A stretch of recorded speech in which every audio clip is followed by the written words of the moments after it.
नमस्कार बच्चों, अपने ऑनलाइन क्लासेस में आपका स्वागत है। और हम बात कर रहे हैं एयरफोर्स और नेवी और एक्स ग्रुप की। इन तीनों के बारे में बात कर रहे हैं। एयरफोर्स के अंदर एक्स ग्रुप है और नेवी की बात कर रहे हैं। तो इस पार्ट में अगर अपने बात करें कि जब एयरफोर्स का एग्ज़ाम है या नेवी का एग्ज़ाम है, उसमें फ़िज़िक्स के 25 क्वेश्चन आते हैं और सिलेक्शन में बहुत इम्पोर्टेंट रोल अदा करते हैं। इसलिए फ़िज़िक्स पर काफ़ी अच्छी पकड़ होनी चाहिए अपने को। फ़िज़िक्स में थ्योरेटिकल पोर्शन भी आता है, न्यूमेरिकल पोर्शन भी आता है। दोनों पर अपनी अच्छी पकड़ होनी चाहिए और अच्छी पकड़ तभी होगी यदि हम टॉपिक के कंसेप्ट अच्छी तरीके से हमारे क्लियर हो। ठीक है, तो हमें आज उसी मुद्दे पे बात करनी है। हम फिज़िक्स के सिलेबस के बारे में डिस्कस कर रहे हैं, फिज़िक्स के टॉपिक में क्या कुछ इंपॉर्टेंस है उनके बारे में बात कर रहे हैं और अपने टॉपिक के बारे में चलेंगे। फिज़िक्स की यहाँ तक बात आती है, फिज़िक्स में हम 30 टॉपिक में सिलेबस को डिवाइड करते हैं। 30 टॉपिक है, जिसमें से 17 टॉपिक 11th के और 13 टॉपिक जो है वो 12th के हम दो हिस्सों में तोड़ लेते हैं। किताबें अलग अलग है, कई किताबें इसको ज़्यादा चैप्टर में भी डिवाइड कर लेती है, लेकिन बेसिकली 30 चैप्टर टोटल है। और 30 चैप्टर में हर चैप्टर का अपना अपना वेटेज है, अपना अपना रोल है, सब इम्पोर्टेंट है। हमें पूरा सिलेबस ध्यान से अदा करना है। ठीक है, ऐसा नहीं है कि ये चैप्टर इम्पोर्टेंट है, ये नहीं है। सारे चैप्टर अच्छी तरीके से आपको उसकी कंसेप्ट अच्छे क्लियर होने चाहिए। ठीक है, हम उसी मुद्दे पे बात कर रहे हैं। तो हम चल रहे हैं सबसे पहले फिज़िक्स के सिलेबस पर। और फिज़िक्स के सिलेबस में सबसे पहला हम शुरुआत करेंगे 11th का। और 11th के अंदर सबसे पहले हम बात कर रहे हैं, पहला जो टॉपिक है अपना मात्रक एवं विमान, यूनिट एंड डायमेंशन कहते हैं।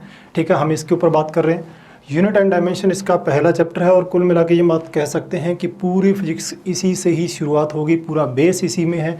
यूनिट डायमेंशन पूरा चैप्टर जितने भी है। और हाँ, हर एग्ज़ाम में यूनिट एंड डायमेंशन से एक क्वेश्चन कन्फर्म आता है। 25 क्वेश्चन आएंगे, लेकिन इसका क्वेश्चन कन्फर्म आएगा, डेडली श्योर है।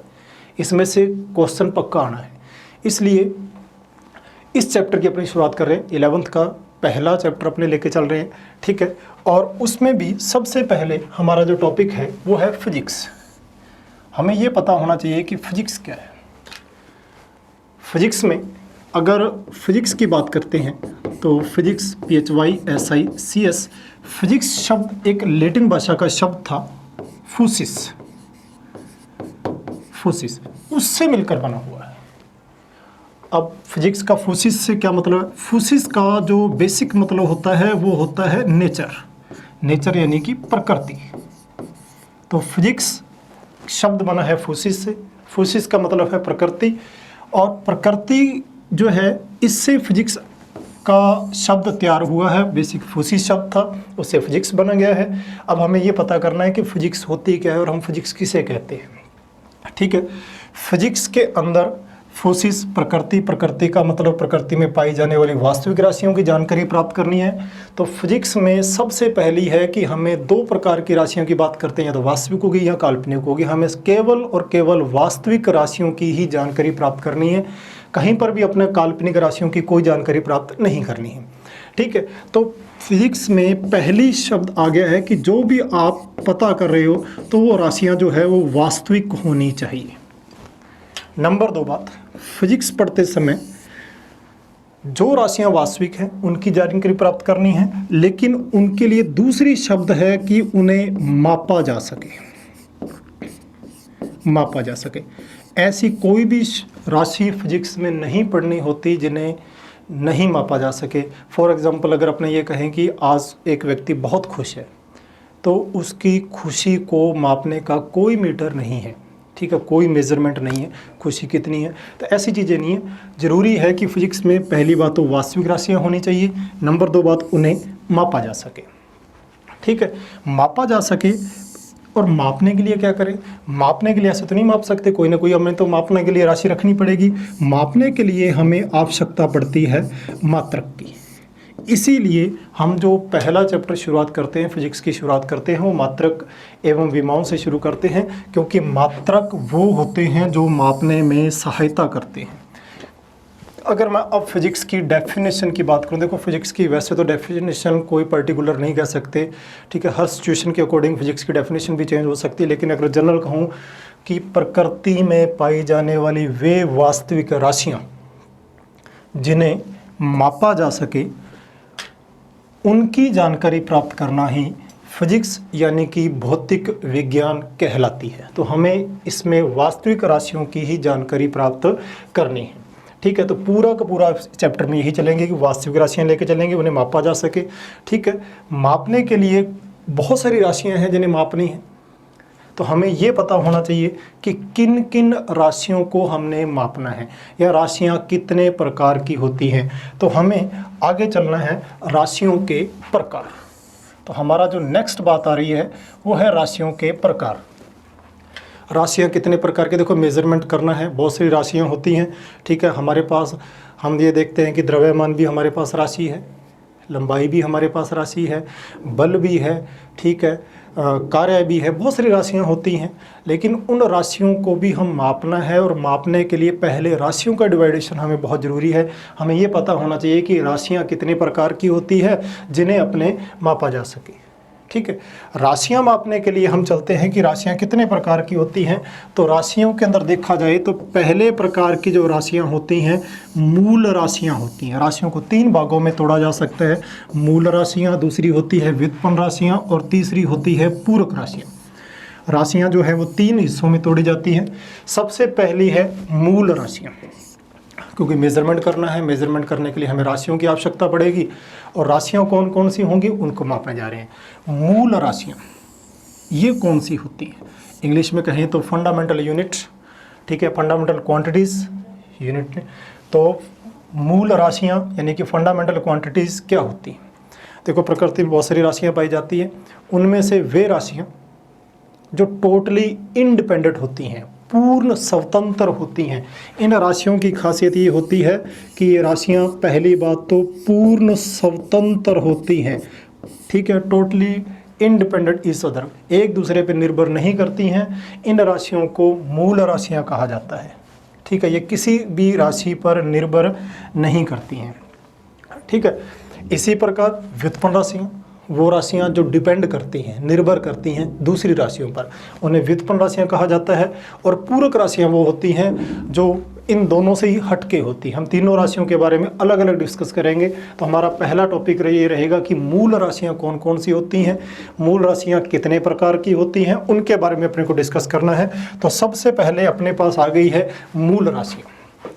मैंने मूल राशियों की खासियत बता दी है कि मूल राशियां क्या होती हैं। मूल राशियां वे होती हैं जो पूर्ण स्वतंत्र होती हैं, एक दूसरे पर निर्भर नहीं करती हैं, ऐसी राशियों को मूल राशियां कहा जाता है। मूल राशियां जो हैं वो पहले 3 मानी जाती थी, लेकिन बाद में मूल राशियों की जो संख्या है वो 7 है। 7 ऐसी मूल राशियाँ हैं जो एक दूसरे पर निर्भर नहीं करती। 7 मूल राशियों में सबसे पहली जो मूल राशि है वो हमारे पास है द्रव्यमान। इंग्लिश में बात करें तो मास।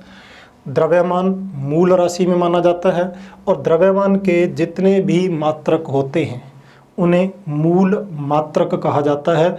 द्रव्यमान मूल राशि है और इसके मात्रकों को मूल मात्रक कहा जाता है। दूसरी जो मूल राशि है वो हमारे पास लंबाई है, लेंथ। लेंथ भी एक प्रकार की वो राशि है जो किसी दूसरी राशि पर निर्भर नहीं करती है, ठीक है। और इसके जो मात्रक होंगे उन्हें अपने मूल मात्रक कहेंगे। समय, समय मूल राशि है, ठीक है। मूल राशि में ताप चौथे नंबर की मूल राशि मानी जाती है। टेम्परेचर, विद्युत धारा, करंट जो है वो भी मूल राशि है। ज्योति तीव्रता, ल्यूमिनेक्स इंटेंसिटी कहा जाता है और ल्यूमिनेक्स इंटेंसिटी मूल राशि में माना जाता है। और पदार्थ की मात्रा, ये 7 मूल राशियां हैं। ये मूल राशियों की खासियत मैंने बार बार वही कह रहा हूँ कि इनका खासियत है कि ये एक दूसरे पर निर्भर नहीं करती हैं, पूर्णतः स्वतंत्र राशियाँ होती हैं, ठीक है। इन राशियों को मूल राशियाँ कहा जाता है, ठीक है। मूल राशियाँ आने के बाद फिर आते हैं अपने पास दूसरी आ जाती है व्युत्पन्न राशियाँ। ये कौन सी होती हैं, ठीक है। बात करता हूँ मूल राशियों की। तो मूल राशियाँ 7 है, इसके अंदर अपने 7 मूल राशियों की बात की है।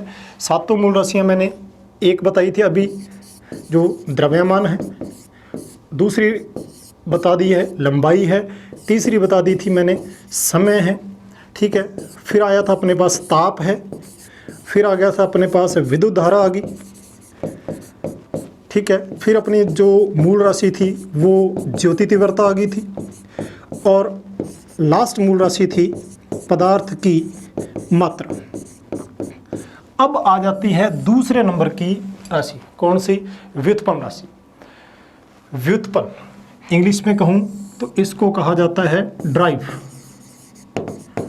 यूनिट जो है क्वांटिटीज। इसका क्या है? ये मेरे पास पहले नहीं है, इसको बनाया जाएगा। किससे बनाऊंगा मैं? मूल राशियों से। वे राशियां जो मूल राशियों के गुणा या भाग, ध्यान रखना मैं जोड़ और अंतर नहीं बोल रहा, मैं गुणा या भाग से नई राशि बनाई जाती है, उन्हें व्युत्पन्न राशि के नाम से जाना जाता है। किससे बनाई जाएंगी? वो मूल राशियों से, ठीक है। व्युत्पन्न राशियां बनेंगी, व्युत्पन्न राशियां उत्पन्न करनी है, और वो जो व्युत्पन्न राशियां बनेंगी वो किस पे निर्भर करेंगी? मूल राशियों पे निर्भर करेंगी। जबकि मैंने मूल राशियों में ये बात कही थी, ये पूर्णतः स्वतंत्र होती हैं, किसी पे निर्भर नहीं करती हैं। मैं व्युत्पन्न राशि में ये कह रहा हूँ कि व्युत्पन्न राशियाँ वे होती हैं जो मूल राशियों के गुणा या भाग से नहीं बनाई जाती हैं, और वे राशियाँ मूल राशियों पर निर्भर करती हैं, यानी कि डिपेंड करती हैं। उन्हें अपने किस नाम से जानते हैं? व्युत्पन्न राशियों के नाम से जानते हैं। व्युत्पन्न राशियों की अगर बात करूं तो सबसे पहले मैंने एक सबसे इजी एग्जांपल उठाता हूं, वेग, ठीक है।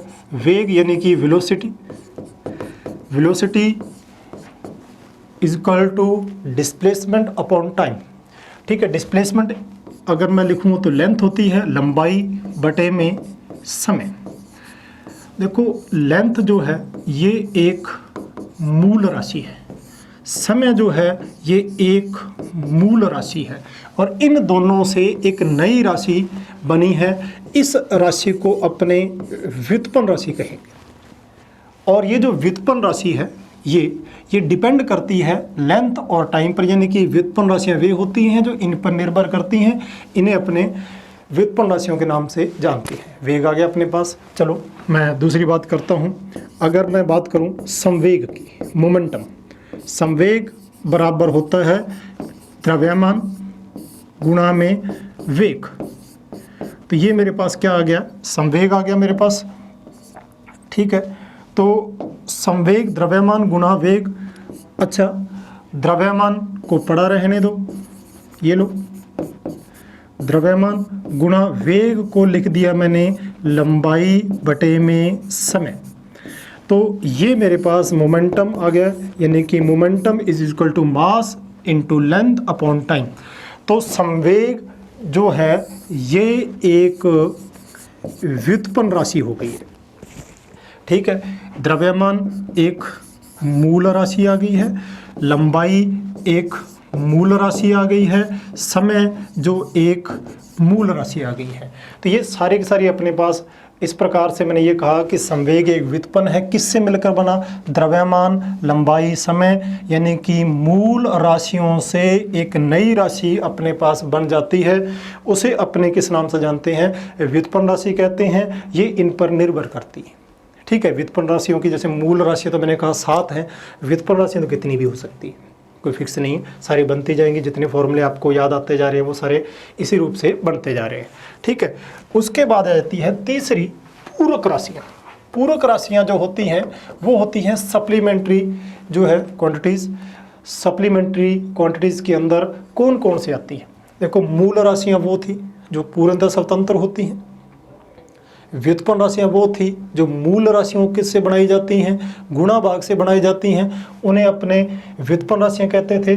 तीसरी जो राशि आ जाती है वो मेरे पास आ जाती है पूरक राशियाँ। पूरक राशियों की खासियत क्या है? पूरक राशियाँ ना तो मूल राशियों से बनती हैं ना स्वतंत्र होती हैं, ना तो ये मूल राशियां कहा जा सकता है इनको, ना ही ये मूल राशियों से बनती है, इसलिए इनको व्युत्पन्न राशियां कहा जाता है। कौन कौन सी आती हैं? इसमें सबसे पहले आ जाता है कोण। कोण यानी कि एंगल, ठीक है। कोण बराबर आप जानते हैं फॉर्मूला होता है चाप बटे में त्रिज्या। कोण बराबर चाप बटे त्रिज्या, angle is equal to arc upon radius. ठीक है, अगर मैं चाप मापता हूँ तो मीटर में, रेडियस मापूँ तो मीटर में, तो इस प्रकार तो ये कट के यूनिट लेस हो जाना चाहिए। लेकिन आप जानते हो कि एंगल जो है, कोण जो है, ये एक वेक्टर क्वांटिटी है, सदिश राशि है। और सदिश राशि की खासियत है कि जिस राशियों के मात्रक नहीं होते वो सदिश नहीं होती, सदिश होने के लिए उसके मात्रक चाहिए। इसलिए मैंने कोण का एक मात्रक बनाया, उस मात्रक को नाम दिया रेडी। और जो एंगल है एक वेक्टर क्वांटिटीज है, सदिश राशि है। ठीक है, कोण 2 डायमेंशन स्ट्रक्चर में है और कोण को हम पूरक राशियों में गिना जाता है। ठीक है, इनके मात्रक रेडियन करेंगे, यहाँ से तो कोई नहीं आ रहा लेकिन फिर भी हम इसके रेडियन मान। दूसरा जो है, इसकी जगह, कोण की जगह दूसरा लिया जाता है ठोस कोण, सॉलिड एंगल। ठोस कोण क्या होता है? देखो 3 डायमेंशन स्ट्रक्चर है, स्फीयर है। ठीक है, स्फीयर में जो एंगल बनते हैं, 3 डायमेंशन स्ट्रक्चर में जो एंगल बनते हैं उन्हें स्टेरेडियन कहा जाता है। जैसे अपने एंगल है, एंगल कोण है, कोण का अधिकतम मान 360 डिग्री होता है, 2 पाई होता है। और सॉलिड एंगल जो होता है, इसका जो मैक्सिमम अधिकतम मान होता है वो 4 पाई होता है। ठीक है, कोण जो है वो मेज़र किया जाता है स्टेरेडियन में, स्टेरेडियन होता है। और ये एक प्रकार की 3 डायमेंशन स्ट्रक्चर में जो एंगल मेज़र करते हैं वो सॉलिड एंगल होते हैं। और स्टेरेडियन जो है ये भी अपने पास पूरक राशियां आती हैं, यानी कि कोण, ठोस कोण, ये जो है हम पूरक राशियों में लेकर चलेंगे। तो अभी तक मैंने ये कहा कि फिजिक्स वास्तविक राशियों का अध्ययन करना है जिन्हें मापा जा सके। मापने के लिए हम मात्रक यूज़ करेंगे, लेकिन किन को? राशियों को। राशियां 3 प्रकार की निकली हैं हमारे पास, पहली मूल राशियां, दूसरी व्युत्पन्न राशियां और तीसरी पूरक राशियां। ठीक है, हमने इनको माप लिया है। मापने के बाद अब हमने इनके मात्रक बनाने हैं। राशियाँ माप ली, ठीक है, मापने के बाद इनको अपने, चलो कोई राशियाँ माप लेते हैं हमने। अब कोई राशि मापने के बाद अब बात करते हैं हम इसके मात्रक की। मात्रक, यूनिट। हमने किसी भी चीज़ को मापना है। चलो मैं एक कोई भी एग्जांपल ले लेता हूँ। ठीक है, मापना है तो मापने के लिए मेरे को मात्रक चाहिए। मैंने द्रव्यमान ही उठा लेता हूँ। तो द्रव्यमान को मापने के लिए मैं किसी न किसी मात्रक की आवश्यकता पड़ेगी। जैसे मैंने किलोग्राम की आवश्यकता पड़ेगी, तो द्रव्यमान मापने के लिए मैंने एक यूनिट उठाया, किलोग्राम। देखो मात्रक ऐसे होने चाहिए। मात्रक की भी खासियत है, ऐसे नहीं है कि कोई भी मात्रक उठा लो। ठीक है, मात्रक की खासियत ये होनी चाहिए कि पहली बात, उस मात्रक को पूरी दुनिया में जानते हों। स्थान परिवर्तित होने से, समय परिवर्तन होने से उस मात्रक के ऊपर कोई फर्क ना पड़े। कोई व्यक्ति किसी भी समय किसी भी स्थान पर यदि किसी वस्तु को मापता है तो उसमें अंतर नहीं आना चाहिए। ठीक है, ये मात्रक की खासियत होती है। ठीक है, जैसे हमने एक मात्रक बनाया किलोग्राम। इसके लिए हमने एक बेलनाकार स्ट्रक्चर तैयार करी जो प्लेटिनम इरिडियम की सिलेंड्रिकल स्ट्रक्चर थी, प्लेटिनम इरिडियम की बनी थी। और उसको हमने 1 किलोग्राम के रूप में माना कि ये 1 किलोग्राम है। और हमने जितने भी द्रव्यमान मापते हैं उससे कंपेयर करके ही द्रव्यमान मापते हैं। जैसे मैंने कहा कि हमने कोई चीनी खरीदी है 5 किलोग्राम, तो मैंने ये कहा कि जो मैंने चीनी है उसकी क्वांटिटी कितनी है, उसकी मात्रा कितनी है, कि जो हमने 1 किलोग्राम द्रव्यमान जो माना है उससे 5 गुना ज़्यादा है, 5 टाइम ज़्यादा है, 5 गुना ज़्यादा है। इसलिए हमने कोई मात्रक बनाना है। तो मात्रक ऐसे होने चाहिए जिसको पूरी दुनिया जानती हो।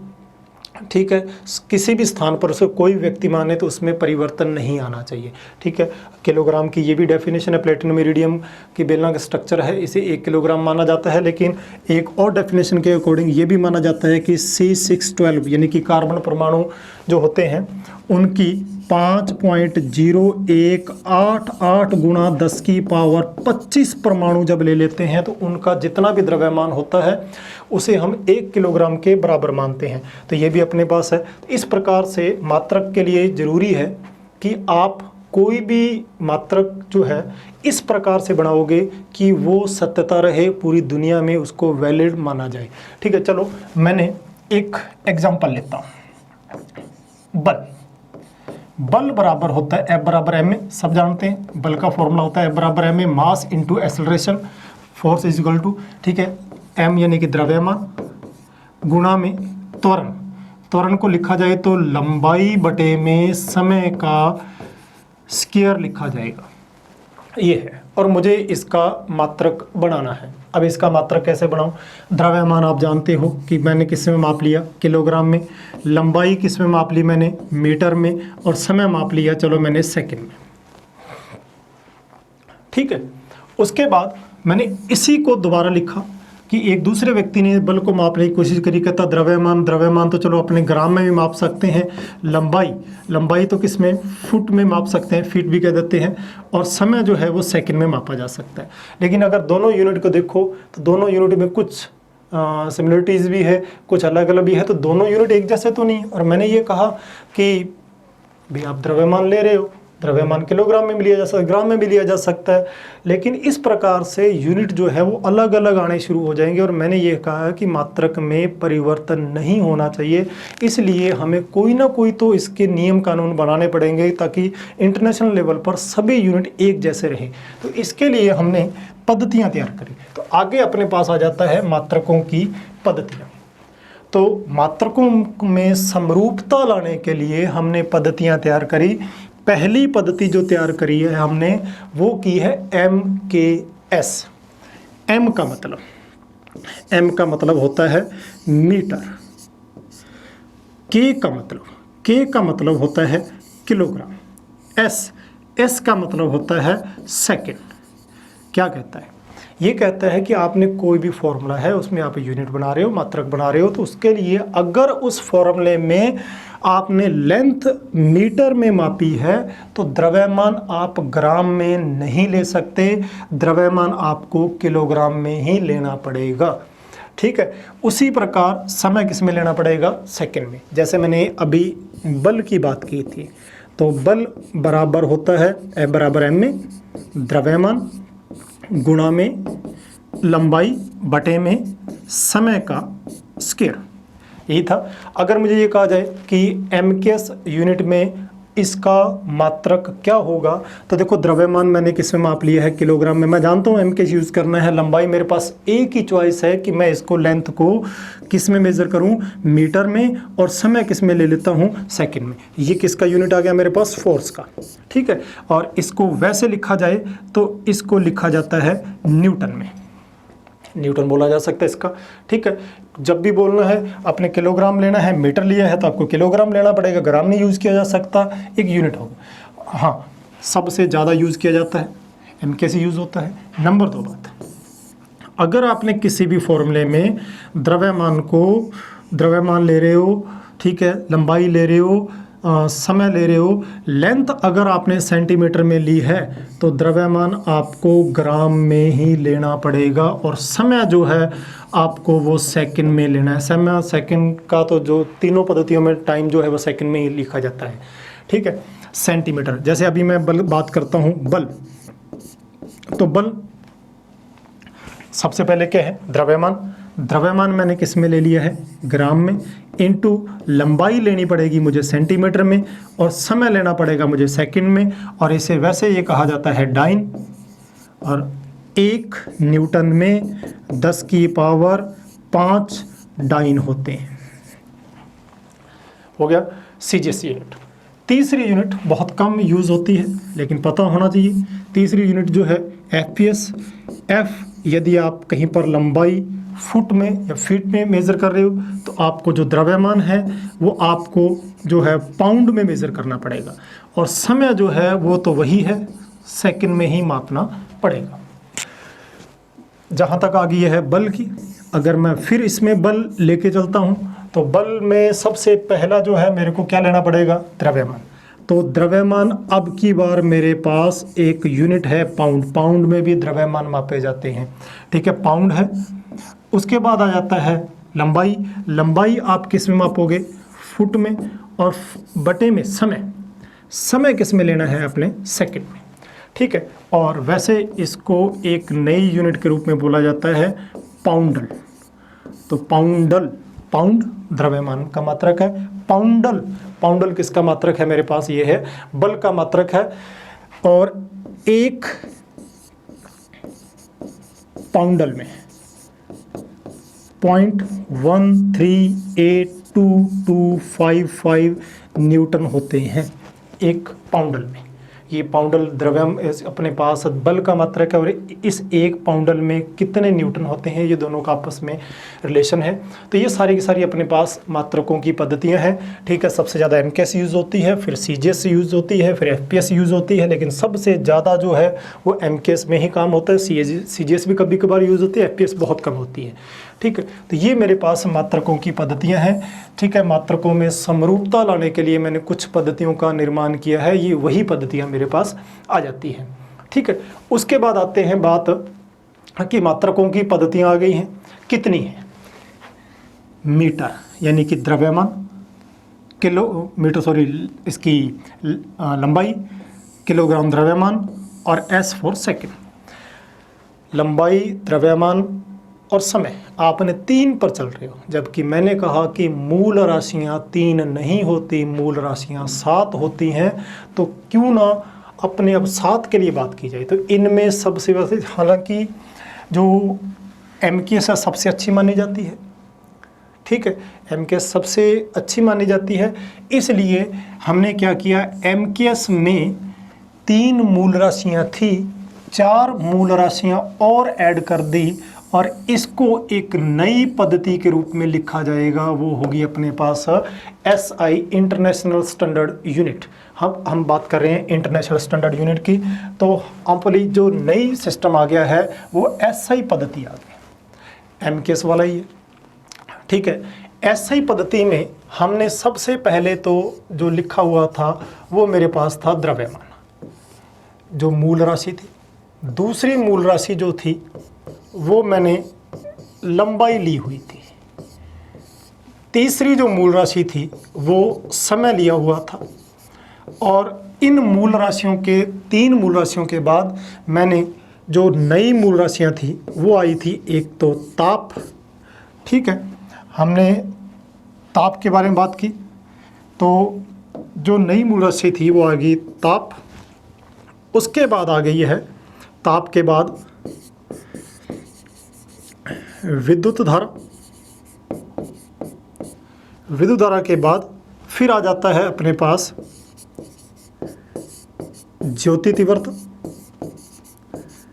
और 7वीं जो मूल राशि है वो मेरे पास है पदार्थ की मात्रा, ठीक है। कौन सी यूनिट आ गई अपने पास, एसआई पद्धति है, एसआई पद्धति की बात कर रहा हूँ, ठीक है। 7 मूल राशियाँ हैं। अगर अपने वापस चलते हैं तो आपको ये 7 मूल राशियाँ ये यहाँ पड़ी हैं। ये अपने पास मूल राशियाँ 7 थी। अब हमने 7 मूल राशियों के आधार पर ही हमें बात करनी है, ठीक है। तो 7 मूल राशियाँ हैं, तो इनके लिए हमें पद्धतियाँ बनानी हैं। तो इन 7 मूल राशियों के लिए सबसे पहले हम द्रव्यमान की बात आती है। तो द्रव्यमान के लिए हमने यूज़ किया किलोग्राम, लंबाई के लिए हमने यूज़ किया था मीटर, और समय के लिए हमने यूज़ किया था सेकंड, ठीक है। एमकेएस यूनिट की बात करो, एमकेएस यूज़ किया मैंने। किलोग्राम को शॉर्ट में लिखना है तो केजी लिखा जाएगा, मीटर को एम से लिख दो, सेकंड को एस से लिख दो। अब आ जाता है ये एमकेएस वाले को बढ़ाया है, एमकेएस को बढ़ा के मैंने एसआई में कन्वर्ट करने जा रहा हूँ। एसआई में मैंने 4 और जोड़ दिया। ताप की बात करता हूँ, ताप जो है ये यूनिट जो मेरे पास है वो केल्विन में मेज़र किया जाता है, और केल्विन का सिंबल दिया जाता है के, ठीक है। इसे परम ताप के नाम से भी जानते हैं, एब्सोल्यूट टेम्परेचर के नाम से भी जानते हैं, परम ताप, ठीक है। इसका जो मान है वो मिनिमम से मिनिमम 0 केल्विन हो सकता है, 0 से नीचे जाता नहीं है, नेगेटिव नहीं हो सकता ये, ठीक है। और ऊपर जाता है, बाकी सारी यूनिट डिग्री सेल्सियस में माइनस में अपने मेज़र कर लेते हैं, लेकिन केल्विन यूनिट जो है वो माइनस में नहीं जाता है।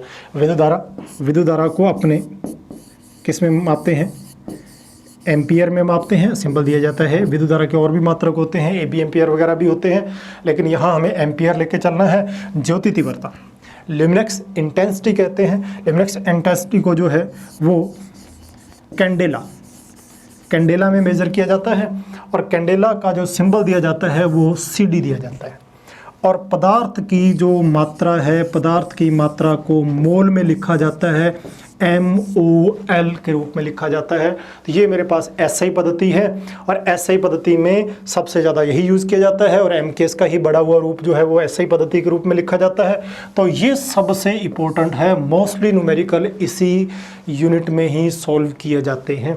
तो ये सारे के सारे मेरे पास पद्धतियाँ आ गई हैं। तो मैंने बात की थी MKS, CGS, FPS, ठीक है, तीनों के बारे में बात की। और फिर MKS को मैंने बढ़ाकर SI में कन्वर्ट कर दी, इंटरनेशनल स्टैंडर्ड यूनिट के रूप में लिखा जाता है और 7 है और इस प्रकार से इनको सातों को अपने डिफाइन करते हैं।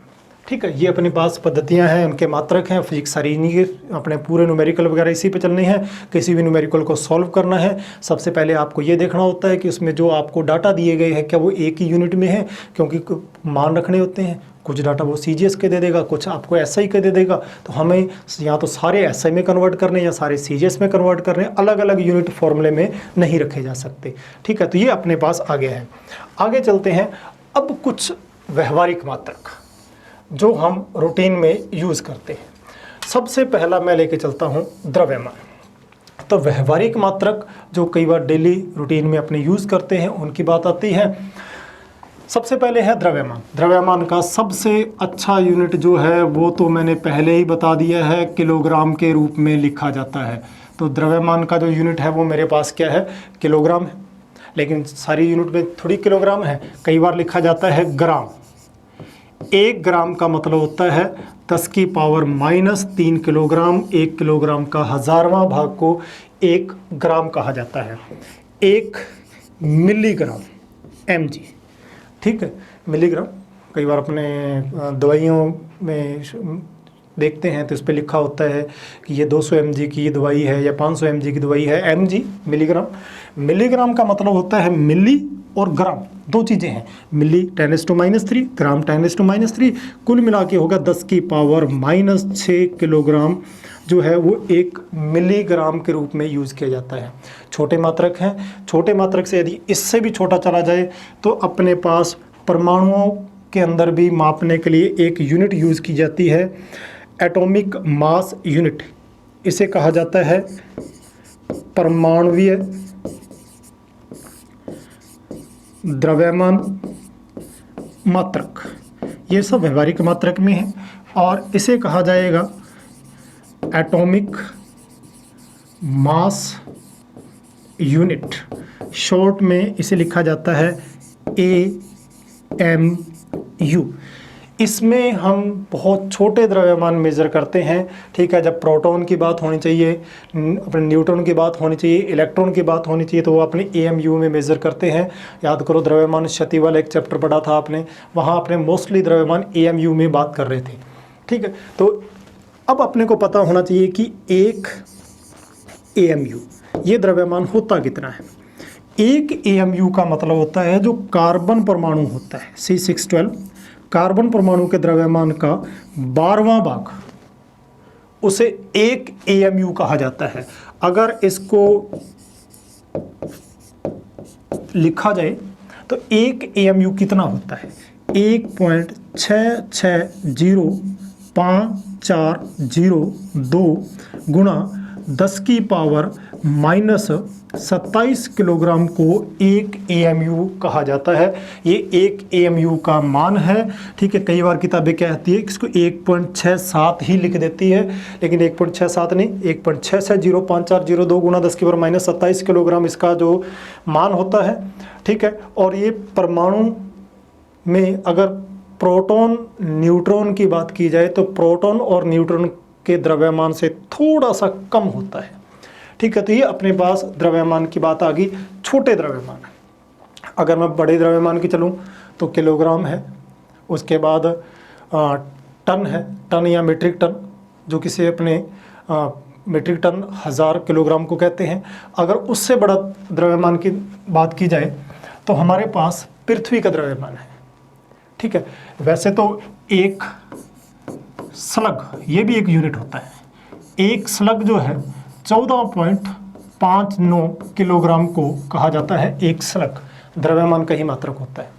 ठीक है, और देखा जाए तो हमारे पास पृथ्वी का द्रव्यमान है। पृथ्वी का द्रव्यमान हमें पता होना चाहिए। ठीक है, पृथ्वी के द्रव्यमान को अपने ME से लिख देता हूँ, और पृथ्वी का द्रव्यमान होता है 6 × 10⁻24 किलोग्राम। ये मेरे पास पृथ्वी का द्रव्यमान है कि हमारी पृथ्वी कितनी भारी है उसके बारे में है। अब मैं इसको यहाँ क्यों लिख रहा हूँ, क्योंकि यूनिट में काउंट होता है। मान लो मैं किसी ग्रह की बात कर रहा हूँ, कोई प्लैनेट की बात कर रहा हूँ, एक प्लैनेट जो है वो उसका द्रव्यमान 750 ME के बराबर है। इसका मतलब क्या हो गया, मैं वैसे एक एग्जांपल ले रहा हूँ किसी भी प्लेनेट का, तो इसका मतलब ये हो गया कि अर्थ के द्रव्यमान से 750 गुना ज़्यादा द्रव्यमान उस ग्रह का है। तो कंपेयर हो गया अपने, एक प्रकार से पृथ्वी के द्रव्यमान को हमने एक यूनिट के रूप में ही यूज़ कर लिया है। तो ये पृथ्वी का द्रव्यमान आ गया है मेरे पास। तो द्रव्यमान के बारे में बात आ गई। द्रव्यमान के बारे में बात करते हैं तो इससे भी ज़्यादा एक और द्रव्यमान बात करें तो सूर्य का द्रव्यमान, सूर्य का द्रव्यमान। सूर्य का द्रव्यमान देखो, सूर्य काफ़ी ज़्यादा बड़ा है, बहुत बड़ा है पृथ्वी से, तो बहुत मतलब पृथ्वी तो उसके सामने एक डॉट के बराबर है। सूर्य का द्रव्यमान को हम MS लिखेंगे, और सूर्य का द्रव्यमान जो है 2 × 10⁻30 किलोग्राम के बराबर है। बहुत हैवी है, बहुत भारी है सूर्य का द्रव्यमान। तो सूर्य का द्रव्यमान है। सूर्य का द्रव्यमान आने के बाद अब हम बात करते हैं एक और मात्रक की, जो भारतीय वैज्ञानिक के नाम पर है, ठीक है, वो भी द्रव्यमान का मात्रक है। उस मात्रक को कहा जाता है चंद्रशेखर मात्रक। उसको अपने चंद्रशेखर मात्रक कहते हैं, चंद्रशेखर यूनिट, CSU। और चंद्रशेखर यूनिट क्या होती है, ये 1.4 गुना ज़्यादा होती है MS यानी कि सूर्य के द्रव्यमान से। सूर्य के द्रव्यमान से 1.4 गुना ज़्यादा होता है किसका, चंद्रशेखर यूनिट। और एक CSU, एक चंद्रशेखर यूनिट का मान 1.4 गुना 2 × 10⁻30 किलोग्राम, ये चंद्रशेखर है। और एक CSU, एक चंद्रशेखर यूनिट का मान अब मल्टीप्लाई करके देख लो, 2.8 × 10⁻30 किलोग्राम जो है, ये मेरे पास एक CSU यानी कि चंद्रशेखर यूनिट के रूप में है, द्रव्यमान का मात्रक है। और बहुत बड़े स्टार की बात की जाए, बहुत बड़े ग्रहों की बात की जाए, तो सारे के सारे इसी में ही मेजर किए जाते हैं। ठीक है, CSU द्रव्यमान मापने का बहुत बड़ा यूनिट है। ठीक है, सूर्य के द्रव्यमान से 1.4 गुना ज़्यादा होता है, तो ये भी द्रव्यमान मापने का एक यूनिट होता है। हो जाएगा यहाँ तक। चलिए आगे बढ़ते हैं। आगे बढ़ते हैं तो अब आ जाते हैं अपने पास लंबाई के मात्रक। लंबाई के मात्रक में सबसे बढ़िया जो यूनिट है वो होता है मीटर, क्योंकि हमने SI यूनिट पढ़ी थी, और SI यूनिट में जो सबसे अच्छा यूनिट था वो हमारे पास किस रूप में लिखा था, हमने मीटर के रूप में लिखा था। तो लंबाई का जो मात्रक है मीटर है, और भी बहुत सारे यूनिट हो सकते हैं। हम बात करते हैं सेंटीमीटर की। सेंटीमीटर का मतलब होता है 10⁻² मीटर। सेंचुरी से बना हुआ 100, ठीक है। 1 मीटर में 100 सेंटीमीटर होते हैं। 1 सेंटीमीटर में 1/100 मीटर यानी कि 10⁻² मीटर 1 सेंटीमीटर है। सेंटीमीटर के बाद बात आती है मिलीमीटर की। मिलीमीटर का मतलब होता है 10⁻³ मीटर। मिलीमीटर के बाद एक माइक्रोमीटर। माइक्रोमीटर का मतलब होता है 10⁻6 मीटर। और भी यूनिट यूज करते हैं, एक नैनोमीटर। नैनोमीटर का मतलब होता है 10⁻9 मीटर। और एक एंगस्ट्रॉम। एंगस्ट्रॉम का मतलब होता है 10⁻10 मीटर। हम परमाणु की त्रिज्या जो है वो एंगस्ट्रॉम में मेजर करते हैं, 10⁻10 मीटर के रूप में लिखा जाता है, ये मात्रक है। और भी इससे छोटे चला जाता हूँ तो एक पिकोमीटर। पिको का मतलब होता है 1 माइक्रोमीटर। और पिकोमीटर का मतलब होता है 10⁻12 मीटर। एक एक्सरे मीटर, ये लिखा जाता है 10⁻13 मीटर को। और एक फर्मी। फर्मी का मतलब होता है 10⁻15 मीटर। ये सारे के सारे अपने पास लंबाई के कुछ जो अपने यूज़ करते हैं। फर्मी में हम इसकी परमाणु की अपने इसकी त्रिज्या तो एंगस्ट्रॉम में माप लेते हैं, नाभिक की त्रिज्या जो है वो फर्मी में 10⁻⁻15 मीटर के अंदर इसमें मेज़र करते हैं। तो ये अपने पास आ गया मात्रक सारे। मात्रक के बाद और मात्रक चलते हैं। इसके बाद नंबर आता है 1 इंच। 1 इंच क्या होता है? 2.54 सेंटीमीटर को 1 इंच कहा जाता है। इंच के बाद 1 फुट। 1 फुट में 30.48 सेंटीमीटर को 1 फुट कहा जाता है। ठीक है, 1 फुट अगर इंच के रूप में लिखा जाए तो 12 इंच होते हैं 1 फुट में। ठीक है, फुट के बाद आ जाते हैं 1 यार्ड। यार्ड जिसे साधारण भाषा में हम गज के रूप में लिखते हैं। जो गज होता है मीटर से थोड़ा सा छोटा होता है, यानी कि मीटर कितना होता है? 100 सेंटीमीटर 1 मीटर में। यहाँ 100 सेंटीमीटर नहीं है, यहाँ 91.44 सेंटीमीटर को 1 यार्ड कहा जाता है। ठीक है, 1 यार्ड यानी कि गज, सेंटीमीटर में लिख दिया मैंने। यार्ड के बाद अगर मैं और लंबाई के बात करूं तो इसके बाद थोड़ी सी लंबाई और बढ़ाते हैं। अगर ये छोटे यूनिट है, अगर मैं लंबाई की और बड़ी बात करूं तो 1 माइल यानी कि मील। 1 मील किलोमीटर से तो बड़ा होता है, पहले वाले लोग मील में बात करते थे।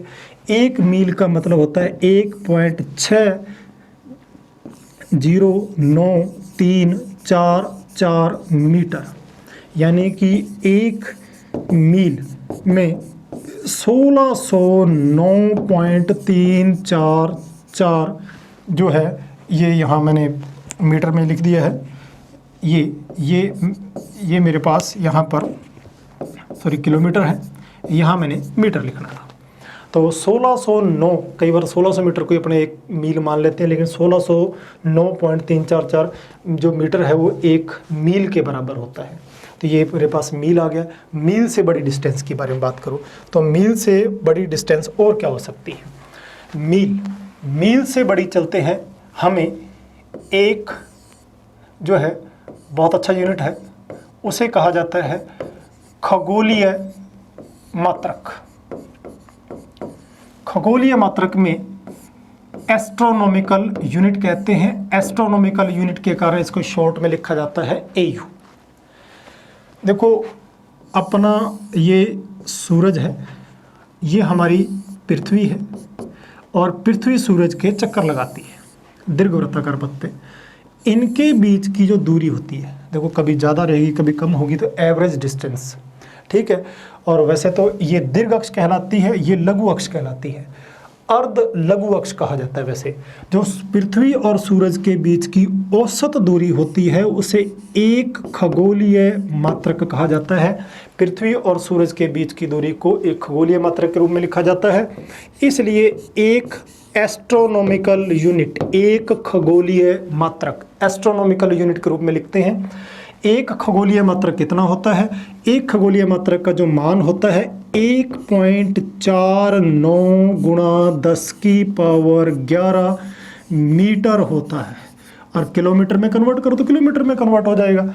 एक खगोलीय मात्रक, एक एस्ट्रोनॉमिकल यूनिट जो है, इसका लगभग मान 1.5 गुणा 10⁻11 मीटर होता है। एक खगोलीय मात्रक पृथ्वी और सूरज के बीच की औसत दूरी एक खगोलीय मात्रक एस्ट्रोनॉमिकल यूनिट कहा जाता है। तो ये भी मेरे पास एक लंबाई का मात्रक है, हो जाएगा। लंबाई के मात्रक आने के बाद फिर बात करता हूँ एक और मात्रक की, जिसे कहा जाता है पार्सेक। अब ये पार्सेक क्या होता है? ठीक है, पार्सेक काफ़ी बड़ा यूनिट है। पार्सेक के रूप में ये लिखा जाता है कि हम किसी भी दूरस्थ तारे को देखते हैं। ठीक है, ये मान लो कोई ग्रह है, उसका व्यास इतना बड़ा है कि उसका व्यास एक खगोलीय मात्रक है, एक एस्ट्रोनॉमिकल यूनिट है, और हम इस पॉइंट पर उसे देख रहे हैं इस जगह पर, और ये हमारी आंख पर कोण बना रहा है। जो हमारी आंख पर कोण बनाया जाता है डिग्री में कोई एंगल मापते हैं, मिनट में मापते हैं, ठीक है।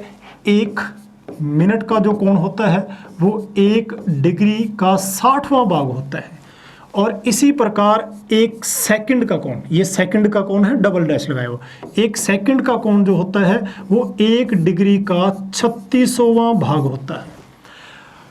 अगर कोई ग्रह इतना बड़ा है कि उसका व्यास एक एस्ट्रोनॉमिकल, इतना मतलब जितनी पृथ्वी और सूरज के बीच की दूरी, इतना बड़ा उसका व्यास है, और वो आंख पर अपने 1 सेकंड का कोण बनाता है, 1 सेकंड का कोण अगर बनाता है तो वो जो दूरी होती है ये वाली, इसे 1 पारसेक कहा जाता है। बहुत बड़ी दूरी हो जाती है ये।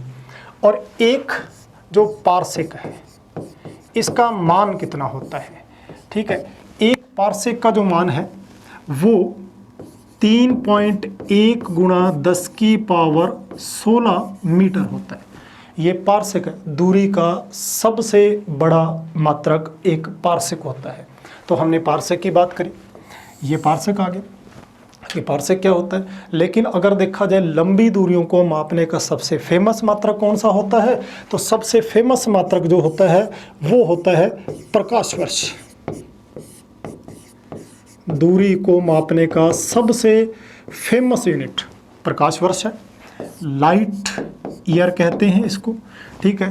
प्रकाश की एक किरण 1 सेकंड में लगभग 3 लाख किलोमीटर चली जाती है। तो 1 मिनट में कितनी दूरी तय करेगी, 1 घंटे में कितनी दूरी तय करेगी, 1 दिन में कितनी दूरी तय करेगी, 1 महीने में कितनी दूरी तय करेगी, और 1 साल में कितनी दूरी तय कर लेगी। बहुत लंबी दूरी हो जाएगी 1 साल में। तो 1 साल में जितनी भी दूरी तय करता है वो प्रकाश वर्ष कहलाता है। और हाँ, कई बार तो इतना सा क्वेश्चन पूछा गया है कि प्रकाश वर्ष किसका मात्रक है, ये पूछ लिया जाता है, प्रकाश वर्ष किसका मात्रक है।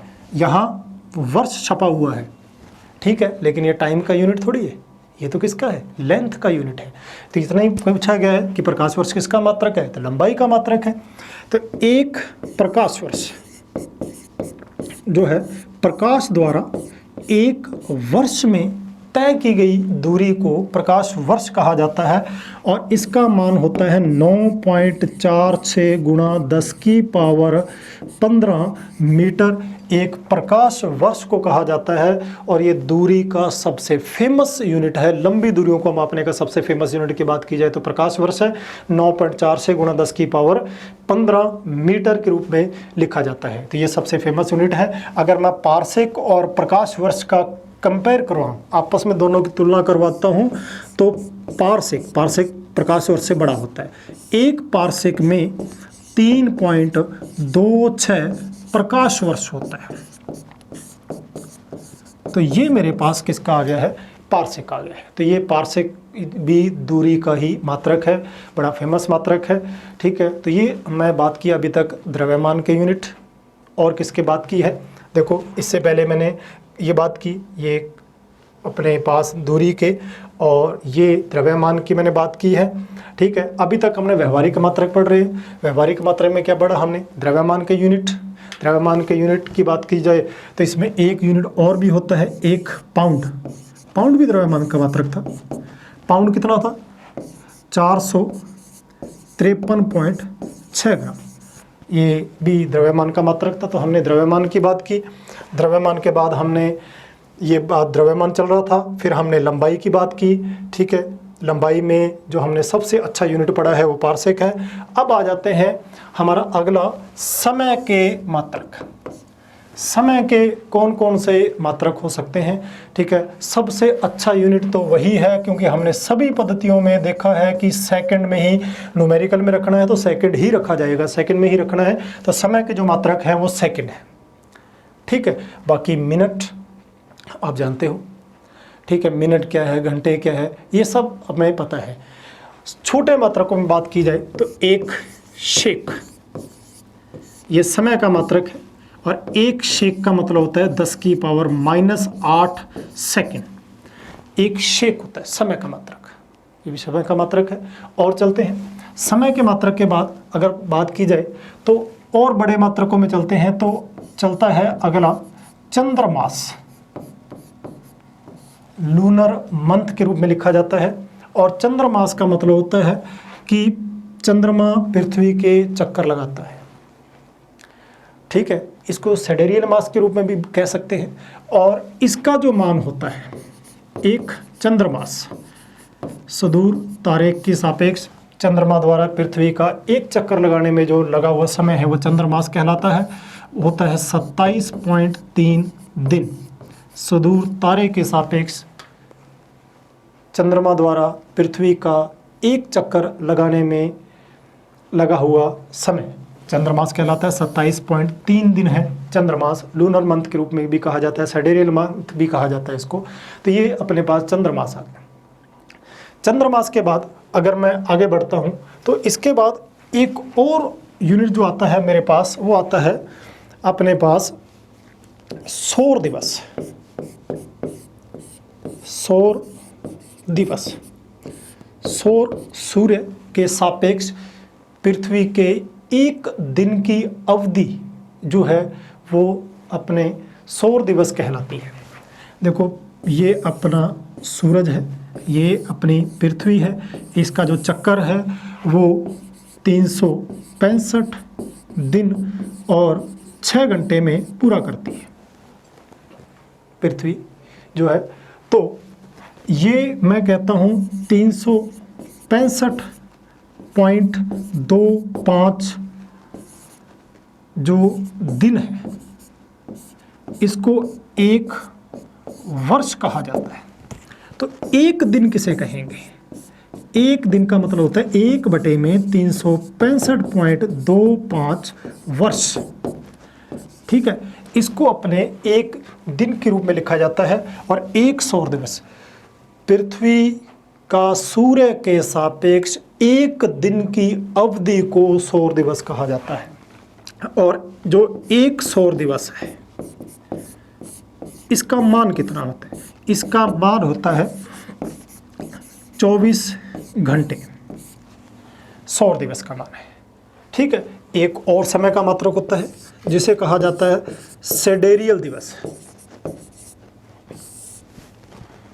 सिडेरियल दिवस भी पृथ्वी का ही दिवस है लेकिन सूर्य के सापेक्ष नहीं, सुदूर तारे के सापेक्ष पृथ्वी के एक दिन की अवधि जो है वो सिडेरियल दिवस कहलाती है। और एक सिडेरियल दिवस का मान जो होता है वो 23 घंटे और 56 मिनट होता है। ये सिडेरियल दिवस है, ठीक है। सौर दिवस 24 घंटे का माना जाता है जबकि सिडेरियल दिवस जो है 23 घंटे 56 मिनट का माना जाता है। क्वेश्चन ये उठता है कि सौर दिवस और सिडेरियल दिवस में कितना अंतर है? तो एक सौर दिवस में से यदि एक सिडेरियल दिवस की बात की जाए, इन दोनों में अंतर कितना होता है? इन दोनों में अंतर पूरे 4 मिनट का होता है। सौर दिवस और सिडेरियल दिवस में कितना अंतर होता है? ये 4 मिनट का अंतर होता है। ये समय के कुछ व्यवहारिक मात्रक हैं, लेकिन हमें जब न्यूमेरिकल यूज़ करना है तो हमें उसमें किसकी बात करनी है? सेकंड को ही यूज़ करना है। बाकी ये इसके व्यवहारिक मात्रक है। तो ये हमने कुछ समय के मात्रक पढ़े हैं, ठीक है। तो आज हमने जो पढ़ा, हमने जो डिस्कस करी, तो हमने शुरुआत ये कहा था कि फिजिक्स क्या होती है, मूल राशियाँ कौन सी हैं, व्युत्पन्न राशियाँ कौन सी हैं, पूरक राशियाँ कौन सी हैं, ठीक है। मूल राशियाँ में हमने पढ़ा था 7 मूल राशियाँ, और मूल राशियों के जो मात्रक होते हैं उन्हें अपने मूल मात्रक कहा जाता है। व्युत्पन्न राशियाँ मूल राशियों से बनाई जाती हैं। मूल राशियाँ पूर्णतः स्वतंत्र होती हैं जबकि व्युत्पन्न राशियाँ जो होती हैं वो स्वतंत्र नहीं होती हैं, मूल राशियों से बनाई जाती हैं। इसलिए व्युत्पन्न राशियाँ मूल राशियों पर निर्भर करती थी, ठीक है। मूल राशियों के मात्रकों को मूल मात्रक कहा जाता है। फिर आई थी अपने पास पूरक राशियाँ। पूरक राशियाँ में 2 ही राशियाँ काउंट करी थी अपने, कोण और ठोस कोण, ठीक है। मूल और व्युत्पन्न दोनों से लेना देना नहीं होता था। इस प्रकार से 3 राशियां पढ़ी थी। फिर हमने पढ़ा था मात्रकों की पद्धतियां। मात्रकों की हमने शुरुआत में मात्रकों की पद्धति MKS लेके चले थे, दूसरी हम CGS लेके चले थे, फिर हम FPS लेके चले थे, ठीक है। Metre, kilogram, second MKS, centimetre, gram, second CGS, foot, pound, second FPS। तीनों पद्धतियां हमने पढ़ी। तीनों पद्धतियों के बाद हमने ये देखा कि हमने इनमें से 3 मूल राशियों का यूज़ कर रखा है, तो हमने MKS को बढ़ाकर SI में कन्वर्ट कर दिया। और हमने ऐसे यूनिट जब पढ़ी तो ऐसे यूनिट में हमने 7 मूल राशियाँ लिए हैं और उनके जो मात्रक हैं वो मूल मात्रक कहलाते हैं। ऐसे यूनिट पढ़ने के बाद हमने उसके बाद कुछ व्यवहारिक मात्रक उठाए। व्यवहारिक मात्रक में सबसे पहले द्रव्यमान के मात्रक उठाए। द्रव्यमान का सबसे बड़ा मात्रक हमने चंद्रशेखर यूनिट पढ़ा। उसके बाद हमने कुछ लंबाई के मात्रक उठाए थे। लंबाई में सबसे महत्वपूर्ण राशि हमने प्रकाश वर्ष पढ़ा था। उसके बाद हमने कुछ समय के मात्रक पढ़ाए थे। तो अभी तक हम हमारे मात्रक एवं विमा वाले जो भाग है उसकी पहली क्लास हमने पूरी की है। ठीक है, आशा है आपको बहुत अच्छा समझ आया होगा और इसको आप पढ़िए और इसको बार बार देखिए, डाउट क्लियर हो जाएंगे। फिर भी कोई डाउट है तो आप हमें मैसेज द्वारा पूछ सकते हैं। ठीक है, अगले पार्ट के लिए हम दोबारा मिलते हैं। थैंक यू, जय हिंद।